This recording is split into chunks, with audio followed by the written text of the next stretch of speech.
Балалар, бүгін біз әдебиеттік оқу сабағынан жаңбырдың пайдасы тақырыптармен танысатын боламыз. Бүгінгі сабақта сендер мәтіндегі негізгі ойды анықтайсыңдар. Ең алдымен сабағымызды жаңбыр туралы өлеңдерді оқудан бастайық. Жаңбыр жауды себелеп, жасырынды көбелек, аспан кетті күркіреп, бұл не деген керемет, тау мүлгіді жаңғырған, қорыққандай жаңбырдан, бара жатыр қара бұлт, көк аспанда қаңғырған. Бұлттан түсті моншақтар, гүлге қонған молшықтар, алақайлап жүгірдік, қандай қызық сол шақтар. Авторы Нұрсұлтан Әлімқұлов. Келесі нөсер өлеңі. Іркес-тіркес ығысқан, бұлттар үлкен аймақтап, шыға келді шығыстан.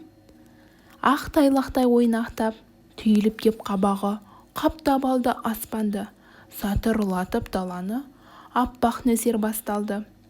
Үй үстінен аунады, тамшы жерге секірді, менің апам ауланы жуып жүрген секілді.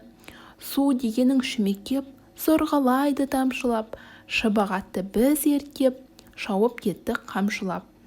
Шаңын жауды лезде, діріл қаққан жапырақ, ойдым жерге бір кезде, көлшік тұрды жалтырап. Авторы Әдірбек Сопыбеков. Ең алдымен өлең сөздерін қара сөзге айналдырып жазайық. Жаңбырға қатысты. Жаңбыр қатты жауды. Бұлтқа қатысты. Бұлт аспанды қаптады. Тамшыға қатысты. Тамшы жерге тамды.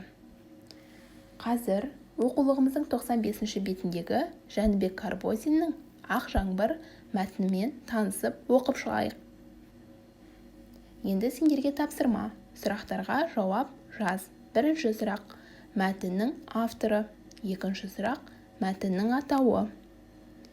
Мәтіннің кейіпкерлері, кейіпкерлеріне тән сипат, қорытынды ой.